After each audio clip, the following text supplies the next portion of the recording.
Vinod Parmar, Gujarat state patient hospital care committee, આમ આદમી party. આજે એક અત્યંત ગંભીર અને એવું કહેવાય કે જે સેન્સિટિવ જે પોઈન્ટ કહેવાય એના ઉપર ડિસ્કશન કરવી છે. સેન્સિટિવ પોઈન્ટ એટલા માટે કે ઘણા ખરા સ્ત્રીનો પુરુષ, સ્ત્રી માતા બનવા માટે વલખા મારતા હોય છે અને પુરુષ એ પિતા બનવા માટે એના વંધ્યત્વ નિવારણ કેન્દ્રો જે IVF સેન્ટરો ચાલે છે એ વિષયમાં આપણે વાત કરવી છે.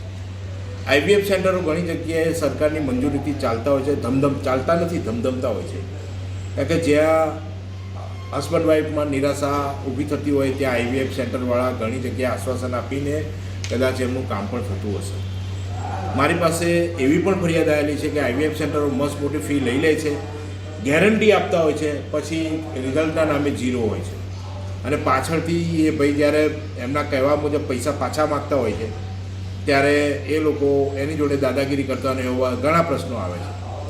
મારો પ્રશ્ન સરકારને છે કે PMJY યોજના તમે જે ચાલુ કરેલી છે, બરાબર, કે ભાઈ ક્યાંય બી જાઓ તમારા હોસ્પિટલમાં PMJYનું કાર્ડ હશે તો તમારે પૈસા નહીં ભરવા પડે. તો હું એ સરકારને પૂછવા માગું છું કે IVF સેન્ટર જો કાયદેસરની માન્યતા અને કાયદેસરનું પ્રાધાન્ય તમે આપતા હોય તો પછી PMJY યોજનાનું ત્યાં કેમ નથી આપતા?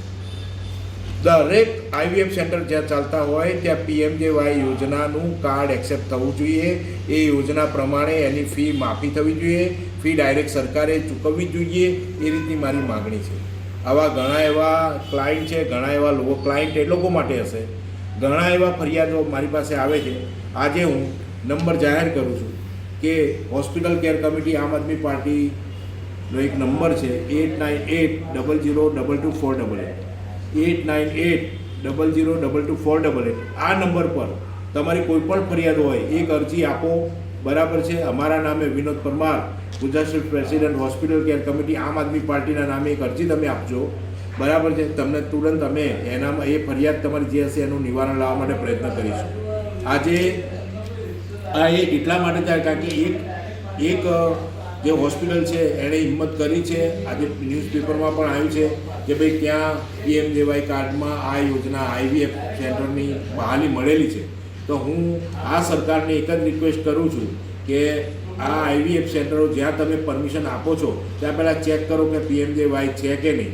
અને જો PMJY યોજના પ્રમાણે ચાલતા હશે તો ઠીક છે, બાકી લોકોના ખીચા ખંચેરાવા માટે જો ઊભા થતા હશે અને જો અમારી પર ફરિયાદ આવશે તો 100% અમે એની પર તવાઈ લાવવા પ્રયત્ન કરીશું, બરાબર છે. જો આ રીતે છેતરપિંડીનો ભોગ જે બન્યા છે, જે દંપતી બન્યા હશે એ અમારો સંપર્ક કરશે તો 100% અમને એમને ન્યાય અપાવવા માટે પ્રયત્ન કરીશું અને આવા IVF સેન્ટરો જે છે અમે ઉઘાડા પાડીશું. નેક્સ્ટ મારો જે વિડીયો હશે એમાં આવા IVF સેન્ટરના નામ આવશે કે ભાઈ ક્યાં છેતરપિંડી થાય છે અને ક્યાંથી એ લોકોને શું એ લોકો લાભ લે છે અને આ રીતે ભલા ભોળા જે બિચારા મા બાપ બનવા ઈચ્છાવાંસુક હોય છે એ લોકોને કેવી રીતે આ લોકો લૂંટતા હોય છે એનું સમગ્ર ચિતાર હું મારા નેક્સ્ટ વિડીયોમાં તમને આપીશ. અને જે તે સેન્ટર છે, એક સેન્ટરનું નામ તો મારી પાસે આવી ગયું છે, બરાબર છે. બીજા જેટલા બી સેન્ટરો આવશે એ બધાના નામ હું જાહેર કરીશ. માટે દરેકને નમ્ર વિનંતી કે જો ઈચ્છતા હોય તમે કે IVFમાં જવું છે તો પહેલાં પૂરેપૂરી તકેદારી રાખો, પૂરું જોઈ લો, બરાબર છે. IVF સેન્ટરવાળાને પણ મારી વિનંતી કે તમે જો ક્લસ્ટર ના લીધું હોય, બરાબર, તો ક્લસ્ટર લઈ લો. સરકાર જો PMJY યોજના માગી લો તો સારી વાત છે. તો બિચારા કોઈના ગરીબ માણસના ખીજા પર બોજ ના પડે, કારણ કે મા બાપ બનવું એ દરેકનું સપનું હોય છે અને એ સપનું પૂરું કરવા માટે એ લોકો એમ પ્રકારે વ્યાજવા રૂપિયા લાવીને તમારી જોડે જોડી ફેરવતા હોય છે. તો એ લોકોને મહેરબાની કરીને બક્ષો અને એ લોકોને રાહત મળે એ રીતનો પગલાં ભરી આપો.